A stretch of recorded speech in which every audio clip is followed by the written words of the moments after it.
everybody, welcome to my channel. So it feels a bit weird to be filming because I haven't filmed anything since April. So I'm going to be talking about depression and betraying yourself, and I'm also going to give you a bit of a life update to tell you what's been going on with me. So over the past few months, I've been going through some of the worst depression that I've ever experienced, and I've been thinking about what the trigger actually is. And I've discovered that it's when I betray myself and when I'm not authentic. So back in December, I vowed never to step foot back into a school, and I vowed that I would never teach again. However, I started applying for jobs. I told myself it's because I wanted to get better at interviews because I'd never done an online interview before. But I think part of the reason why I started applying for jobs is that I was scared. I was unemployed, and I think I just went back into my comfort zone.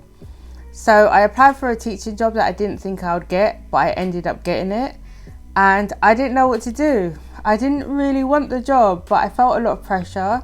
I felt pressure from my parents because obviously I want to make them proud and not be unemployed. And I felt a lot of pressure from the interviewers because I felt like they really liked me and I didn't want to disappoint them by not taking the job. So I know I vowed not to be nice and to start thinking about what I want, but in that split second decision, I just totally made the wrong decision. So I took the job, and the school where I was working was absolute chaos. The behaviour was horrendous. So I must say, personally, the kids weren't rude to me, but just around me, I could see what they were doing. They were fighting, swearing, just generally being chaotic. And I felt really overwhelmed and I developed anxiety. So the last straw was after the Easter holidays. I went back to work and I didn't feel like I wanted to go back, but I pushed myself because I wanted to see out the academic year. So I went in and I knew I was feeling terrible, and I had the worst anxiety attack ever. I thought I was going to die. I didn't even know I had anxiety that bad. So I went home, and that's the last time I ever went back into that school. So that's partly the reason why I didn't film for all these months. I think it's because, number one, this is supposed to be a self-improvement channel, and I feel like I'm not improving, I'm actually getting worse. And it feels like, how am I supposed to be giving tips and advice if my own life is a mess? Secondly, I felt really embarrassed about going back into teaching, especially when I made a video that has about 10,000 views, vowing never to go back into teaching. So I felt like a bit of a hypocrite, and I felt I let myself and my viewers down by going back into teaching. And thirdly, I didn't feel creative. I just felt depressed and down. And I felt, what's the point of going on YouTube if I'm just going to be depressed? So in regards to my depression, I think the major trigger is not meeting my own needs and not being authentic. So whenever I feel that I'm doing something that I really don't want to do, I just get depressed. So I heavily believe in karma, and I always thought that as long as I do the right thing, then good things will happen to me. But I've learned that that's not exactly how karma works.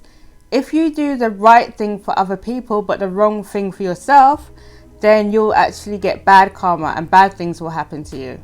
So the energy you give and receive is the karma that you'll actually produce. So to put it simply, if you neglect yourself and you tell the universe that you're not important and everybody else is more important than you, then you're going to attract that type of energy back. So if I'm going to be honest with myself, a lot of the times when I have put other people first, I haven't felt good about it. I felt that I've not received the same energy back, and I felt bitter and resentful about it. So that definitely produces negative karma, and I'm actually betraying myself because I'm not doing what's best for me. So obviously in life we have to do things that we don't want to do all the time. We just don't have a choice most of the time. So we generally have to go to work to make money and things like that. However, I think in every decision that we make, we should think about why we're doing it, how it makes us feel, and how it actually benefits us. So that might sound self-serving, but actually it's really important to be self-serving. I think that's the whole point we're put on earth. So the way I see it is, We're the author of our own story. We're the main character, and all the other people in our lives are the side characters. So why are we putting their needs before our own needs? And if I'm being very honest, I've always felt a lot like a loser in life. I've always felt in all of my relationships, I've always been the one given and the person's been taken from me. And I've never felt that I've had my needs met. And I haven't looked after myself emotionally, physically, and spiritually. And it's my fault because I've not put myself first. So in order to combat my depression and to raise my self-esteem, I've decided to take a bigger interest in making myself happy. So I'm just going to be doing things that I love. I'm going to be doing self-care. When I make a decision, I'm going to make sure it benefits me. So the one bit of advice that I can give you is please make sure that everything you do is authentic to you and you're not betraying yourself. Don't get lost in being a good or a nice person. Do what's best for you. Obviously, don't be a jerk to other people because you'll still produce bad karma.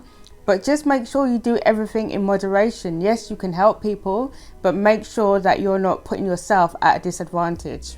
So this was a quick video just to give you a bit of advice and to give an update of what's happening with my channel. I am back and I'll be creating more videos more often. I'm still suffering from depression, but I'm less depressed. I feel like I have a bit more control over my life and a bit more control over my emotions. So I hope you found something helpful in this video. So thank you for watching and have a good day.